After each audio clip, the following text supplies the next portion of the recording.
In this episode, we're going to hear from someone who discovered some secretive operation. Then we hear from a police officer who shares a very gruesome case. And finally, we travel to Maine to learn why this viewer is selling their cabin. Before we get into the stories, I'm very excited to announce the release of dreadsarmy.com, where I release strange and weird news every single day. I also post all of my stories here too. And if you want to be part of the conversation, join the Facebook group, links below. Now let's get into the story.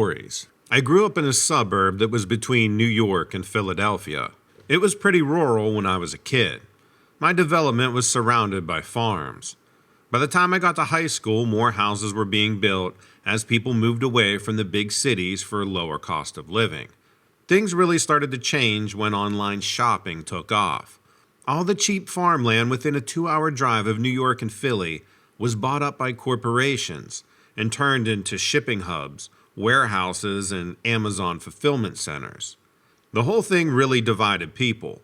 Most agreed that the prefab metal warehouses were an eyesore, but others argued that they brought in a lot of jobs and helped the local economy. Traffic got worse. The open fields and trees disappeared. It was all kind of sad, really, but it did help the economy, so I guess I shouldn't complain too much. I moved back in with my parents during the pandemic. I work a remote marketing job, so it was a pretty easy move. I wanted to get out of Philly for the shutdowns. While I was home, I really saw how much the landscape had changed. I noted all the new warehouses and storage facilities, but there was one in particular that caught my eye. My dad likes to hunt pheasants and ruffed grouse, so we always had bird dogs growing up. English setters, Brittany Spaniels, and the German short-haired pointers to be specific. Anyone who grew up with working dog breeds know they're high energy and they require a lot of exercise. As the remote worker in the house, it fell on me to walk the dog every day. These aren't normal leash walks around the block. We always let our dog run free through the fields and the thickets for an hour or two. Unfortunately, there was only 1 or 2 fields left for him to run in. It was also on these walks that I noticed something strange about one of the new warehouses built just outside my parents' development. For starters, it was separated from any other buildings at the far end of the field, with a long driveway connecting it to the road. The driveway looped around to the back of the building, where there was a loading dock that was shielded from prying eyes by a thick patch of woods behind it. All of the other warehouses in the area were built in clusters to reduce cost, and allowed them to share the common roadways and loading docks for the trucks. But this isolated warehouse looked like it was purposely built to be inconvenient. I didn't think too much of the isolated warehouse at first, but as I noticed more weird details about it on my walks, I started to suspect that something was going on in there. There were no windows and only one entrance on the back of the building. The door had a large concrete block in front of it, with a narrow slit. It looked like something an archer would hide behind in a castle in Game of Thrones. There was no fence around the structure, but while my dog was roaming the field, I noticed poles stuck in the ground with these dome-shaped cameras on top. I could hear the mechanical motors whining as the cameras panned inside their cases to watch me. I never saw a no trespassing or private property sign, so I continued to let my dog run around the property on our morning walks. The 4th or 5th time I was walking in the field, something glinting in the sun on top of the building caught my eye. When I got closer, I saw the glint was from the glass of a spotting scope. 2 men were on the roof watching me. This is the first time I was spooked by the whole situation. If it was a singular guy with binoculars, it would be one thing. But the spotting scope and the second guy made me think of those military movies where the sniper teams had one guy spotting while the other guy was shooting. I cut the walk short and went home. I didn't go back there for a few weeks. The more I thought about the incident, the more I convinced myself that I was being ridiculous. No warehouse in the suburbs would have a sniper team on the roof. I was just letting my imagination go wild after seeing the cameras. Regular businesses care about corporate espionage, so there's nothing suspicious about having basic security. Plus, it wasn't like I actually saw a gun on the roof. Just 2 guys watching me. One was some optics. So I went back to the field because it was the only good place to let my dog off the leash within walking distance of my parents' house.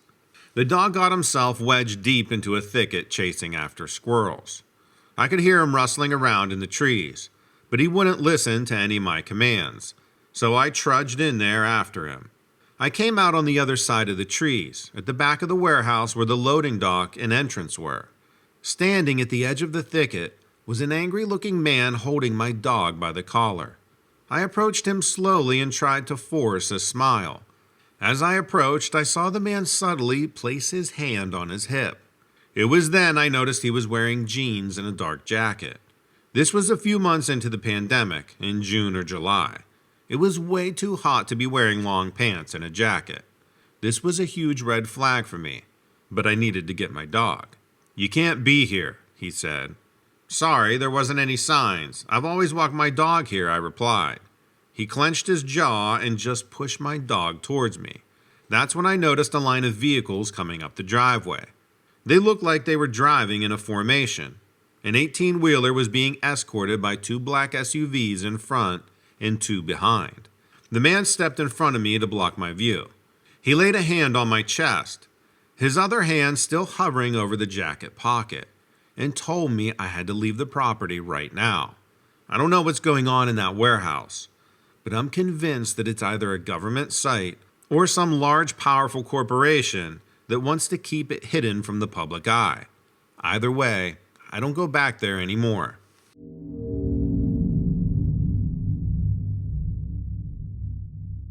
Hello there, Donovan. I'm a retired police officer, and some of the stories I could tell you would make everybody respect us and what we go through daily so much more. It was truly a thankless job. Nobody likes a police officer, but you need one when you need one. I will admit there were bad apples in our department, but most of my fellow officers get into their careers to help people and to protect their community. I've had some unbelievable experiences, but I've only had one true paranormal experience that made me a believer. There are things that can't be explained. There's no such thing as coincidences, and we don't understand everything that's going on in this world. One night I received a call about an elderly woman hearing someone trying to break into her house through her attic. I put my lights and siren on and headed there as fast as I could.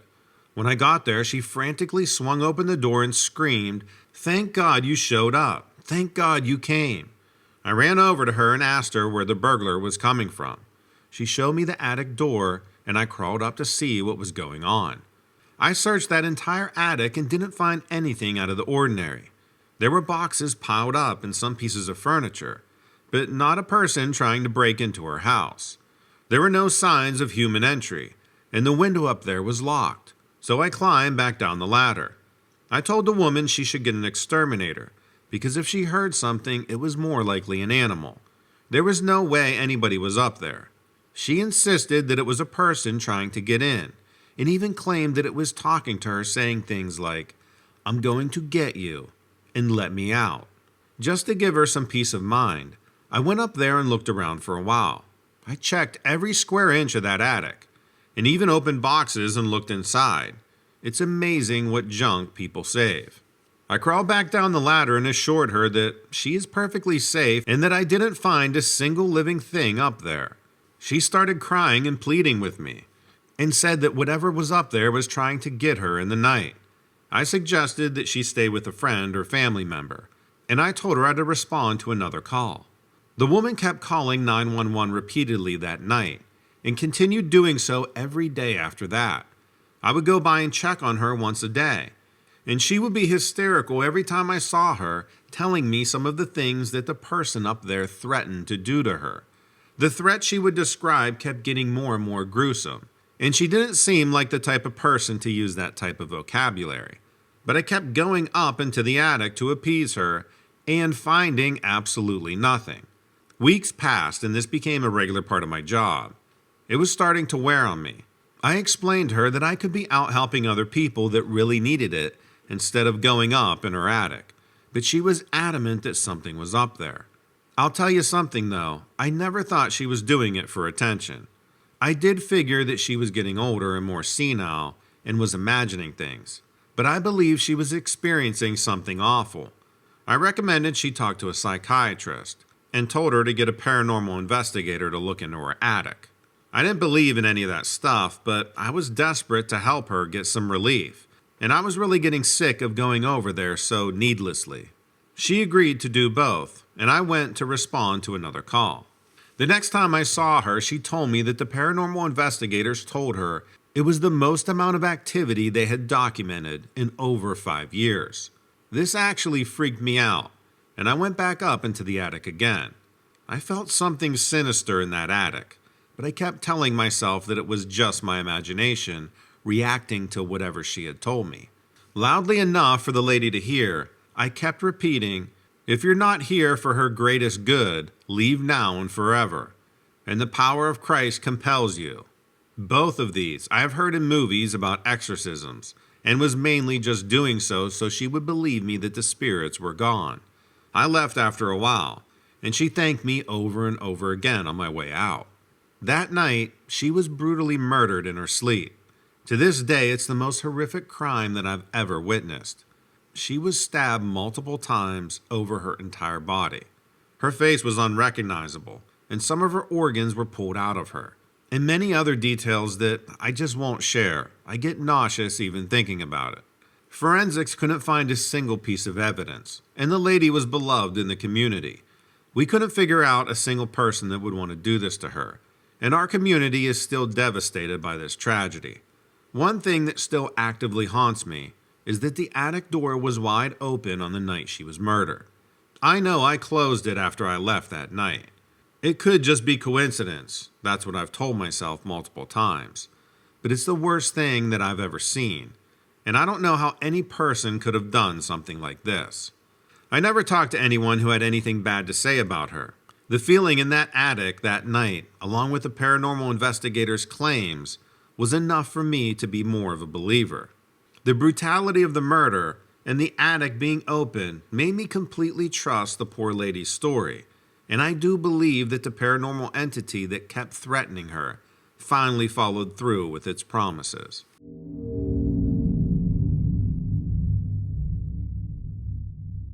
I wanted to tell you a frightening experience I had in June. I was so rattled by this encounter that I've actually put my log cabin up for sale. There's no way I'll ever feel safe again there. I've always loved vacationing in Maine. So much of the state is undeveloped.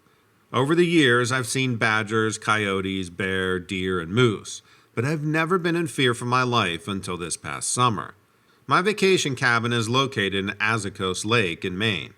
I go there by myself to relax at least 3 times a year.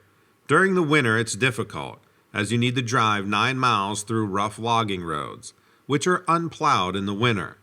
I've skied in over the lake a time or two, but it's pretty exhausting. These days, I tend to just go when I can drive all the way in. I went up there in June and had a pleasant week, bird watching, hiking, listening to the loons cry on the lake. Toward the end of my stay, I decided to hike the trail that led to an overlook of the Androscoggin Valley. It was deemed difficult by the hiking book I have, but I was wanting a new experience. I got a new experience all right. The trail was a bit tougher than I had realized, overgrown with brambles and fallen trees blocking the way. The amount of debris overtaking the trail made me think no one had used it for a very long time. I got to the first stream crossing and caught a glimpse of a fawn and a doe, which cheered me and renewed my enthusiasm. I filled my water bottle and continued on, knowing I wouldn't find any more water at the top of the mountain. The last leg of the trail involved steep rock faces, but according to the guidebook, you didn't need climbing equipment. There were enough toeholds and footholds that a relatively athletic person could navigate the boulders. I passed a few flat, large rocks that looked to be a prime place to eat lunch on the way down, and filed them away for future reference. By the time I reached the top, I was sweating pretty good. I felt victorious, up there above the tree line looking down at the Androscoggin Valley. The breeze felt good, cooling me down, but an unpleasant odor was carried on the wind. It smelled like death. I looked around to find the source, and spotted a bit of fur visible within the tangle of the undergrowth. I walked over to look and was surprised at what I saw. It was the remains of a deer. Its head was intact, but its eyes were still wide open in fright. The legs and hooves were still recognizable, but my stomach turned as I viewed the rest. Its entire torso had been ripped apart. All that was left was a hollow rib cage. I felt queasy looking down at it and backed away quickly. It ruined my enjoyment of the overlook, so I decided to get away from the smell and climb back down to the flat rocks. At that point, lunch was the furthest thing from my mind, but I thought it would be nice just to sit there and relax. Within 10 minutes, I had descended to the rock field and chose a nice flat rock. I sat cross-legged and turned my face up to the sun, trying to savor the last bit of vacation I had. Suddenly, I heard a crashing in the bushes above me. I was startled because it sounded like something very large. I turned my head to see, scanning the bushes, hoping it wasn't a bear. As soon as I started looking around, the noises stopped. It was eerily silent. No birds and even the wind had calmed down. I tried to relax, trying to get back into my Zen state, but I felt anxious. I couldn't shake the feeling that something was watching me. I decided to head back. It would take about a half hour, I guessed, as it took an hour to climb up. I stood and scanned the trail above me once more, but nothing moved. So I started my descent. Every couple of minutes, I would hear a twig snap or leaves rustle. I would stop and wait, holding my breath, listening, and be greeted by silence. As soon as I began to move again, so would the noises. I finally stopped and called out, "Hello?" My voice sounded pitifully anxious. I waited, but there was no reply. I knew I wasn't imagining it. Something was following me. My heart started beating really fast, and I had the urge to run. I tried to calm myself down, but all I could think was, if it wasn't a person following me, then it was some sort of animal predator. I was so glad to see the cabin 50 yards ahead of me that I broke into a dead run. Immediately, I heard a snarling sound behind me, and my throat closed with fear. I knew instinctively that the animal that had been stalking me was now rushing to attack. I dropped my pack and raced to the door, getting inside and sliding the bolt. I ran to the window to look out, and I couldn't believe my eyes. I've never seen anything like it. My heart started pounding so hard I felt like my head would explode. The creature was frightening large, about 7 or 8 feet tall, and it looked like a werewolf. I know that's ridiculous, but it was on 2 legs, and it had the head and fur of a dog. It was barrel-chested and extremely muscular, with its front limbs hanging low about to its knees. I shrank back from the window, feeling so scared and sick, like I was going to faint. I heard the long claws scrape at my wooden door, scratching and growling, and I slid down the wall, sitting on the floor, praying it couldn't get in. I could hear it moving around the perimeter of the cabin, and a horrible stench like a wet dog began to waft through the cracks in the logs. Suddenly, its head appeared in the window, and I got a good look at its face. It looked like a creature from hell. A dog's muzzle, large fangs like a wolf, and these glowing yellow eyes. It was peering in, trying to locate me in my cabin. I stayed still and quiet, frozen with fear, hoping it wasn't smart enough to break the glass. A few minutes passed and it finally moved away. I could hear tearing noises as it found my backpack, and then there was silence. I waited a long time before moving, my legs going numb on the cabin floor. I was afraid to give away my location if it was just faking me out. Even though I was terrified, I made myself slide over to the window and look out. It was gone. My backpack was in shreds. It was almost evening, and I was too afraid to walk the short distance to where I was parked. I stayed awake all night with the door bolted, afraid to even go out and use the outhouse. As soon as the full light of dawn broke, I made a run for it, getting into my truck and heading back down the mountain, doors locked and stopping for no one. I haven't been back. I can't explain what I saw, but it has ruined my little cabin forever. I might buy a different place if this one sells, but it won't be in Maine. Let me know what you think about these stories in the comments below. And also check out Lilith Dread. She releases almost every single day. Thanks and take care.